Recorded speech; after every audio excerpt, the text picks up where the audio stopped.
Vítajte. Asi to poznáme viacerí, však stojíte pred úlohou, potrebujete rýchlo informáciu, možno preklad z nejakého dlhého textu.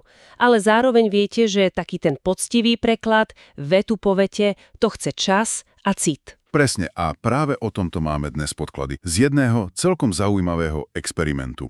Autor potreboval súrne preložiť dlhý slovenský článok do angličtiny. A čo je na tom také špeciálne? Použil Google Translate? Nie, tak celkom.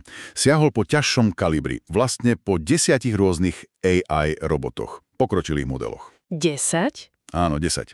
Takže dnes sa vlastne pozrieme na to, ako si táto, povedzme, AI stajňa poradila, čo to hovorí o dnešnom strojovom preklade a kde sú tam stále nejaké tie, háčiky.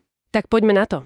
V tých podkladoch sa autor tak trochu priznáva, že káže vodu a pije víno. Že on sám preferuje tú manuálnu prácu, ale čas... Presne, čas tlačil. Takže zobral ten svoj a bol naozaj dlhý text a zadal ho 10 rôznym AI. Spomínajú sa tam napríklad GPT-5 Thinking, potom Grok 4, alebo GPT-4o, alebo DeepSeek R1. OK, zadal text a potom? A len si vybral ten najlepší. Práve že nie, a to je na tomto zaujímavé. On potom spravil takú, mravenčiu prácu. Vytvoril finálnu verziu tak, že ručne porovnával všetky tie návrhy. Od všetkých 10. Všetky? Vetu po vete? Áno, vetu po vete. A vybieral tie najlepšie kúsky, najlepšie formulácie. Túto výslednú verziu nazval amalgamovaná. Páni, takže aj keď mu AI dala ten základný preklad, to finálne čistenie a spájanie, to muselo dať zabrať, nie? To asi nebola len rýchla korektúra. Vôbec nie. Autor píše, že to boli hodiny. Hodiny sústredenej práce. Čo vlastne ukazuje, že aj keď použijete AI, ten ľudský vklad je stále obrovský. Teda chcete mať naozaj kvalitný výsledok.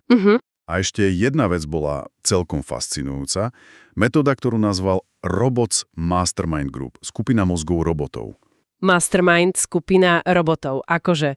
Čo to je? No keď narazil na nejakú fakt zákernú frázu alebo pasáž, kde si nebol úplne istý ani po porovnaní tých 10 verzií, tak tú konkrétnu problémovú časť zadal znova viacerým robotom. Ako samostatnú mikroúlohu? Aha, a práve na tieto malé, cielené otázky vraj tá kolektívna inteligencia AI funguje skvele. Dostal viacero pohľadov a pomohlo mu to nájsť lepšie riešenie, než by možno dal ktorýkoľvek robot sám o sebe. To je zaujímavý prístup, naozaj.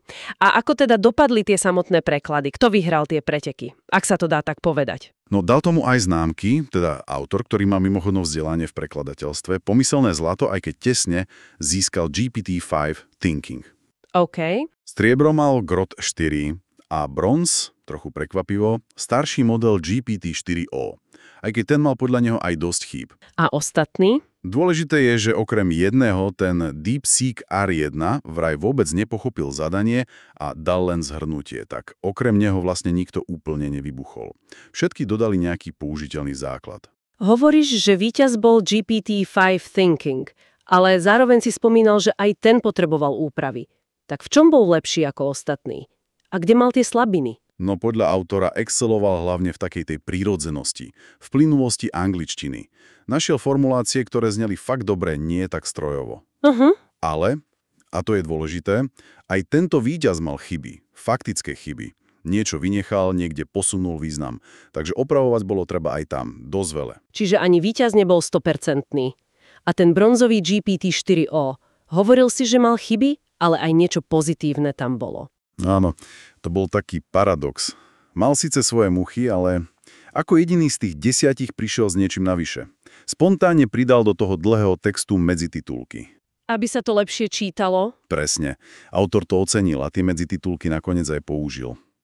Takže AI vie niekedy aj prekvapiť, priniesť niečo, čo ste ani nečakali. Stále tu ale máme ten kontrast medzi týmto AI prístupom a tým, ideálnym poctivým prekladom. Autor spomína trácu vetu po vete, možno s nástrojmi ako Logoport. Čo to vlastne je? Jasné. Logoport a podobné nástroje, volá sa to CAT nástroje, vieš? Computer Assisted Translation. Aha. To sú vlastne také sofistikované editory pre profi prekladateľov. Pomáhajú im držať termíny, pamätajú si už preložené vety, ale ten samotný preklad robí človek. Tam ide hlavne o kvalitu, vernosť originálu. A to pri tom čistostrojovom preklade celých blokov textu často chýba. Môže to znieť tak kostrbato, vieš, neprirodzene.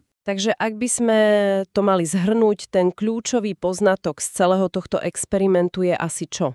Asi to, že nech sú tie AI modely akokoľvek dobré a tieto testované fakt patria k špičke, stále si vyžadujú naozaj dôkladnú ľudskú kontrolu a editáciu. A nie je to len formalita, pár klikov. Vôbec. Môže to trvať hodiny. A chce to jazykový cit, expertízu. Jedna vec je, ako rýchlo AI vygeneruje ten prvý nástrel, ale druhá vec je čas, ktorý treba na to, aby bol výsledok naozaj publikovateľný. Čiže áno, AI nám asi ušetrí nejaký čas na začiatku, ale tá predstava, že stlačíme gombík a máme hotový kvalitný preklad, to je stále tak trochu ilúzia. Ten finálny produkt si stále pýta veľa ľudskej práce. Presne tak. Ten ľudský úsudok, pochopenie kontextu, nuans, kultúrnych vecí, to je stále nenahraditeľné. A to nás vlastne privádza k takej záverečnej myšlienke. Sem s ňou. No ak aj pri takejto relatívne štrukturovanej úlohe, ako je preklad, potrebuje tá dnešná špičková AI stále toľko ľudského dohľadu a oprav, kde vlastne leží tá hranica dôvery. Kedy jej budeme môcť naozaj plne zveriť úlohy, ktoré si vyžadujú nielen presnosť, ale aj, povedzme, hlboké pochopenie jemných významov, kreativitu alebo nejaké zložité etické rozhodnutia. Kde tá hranica vlastne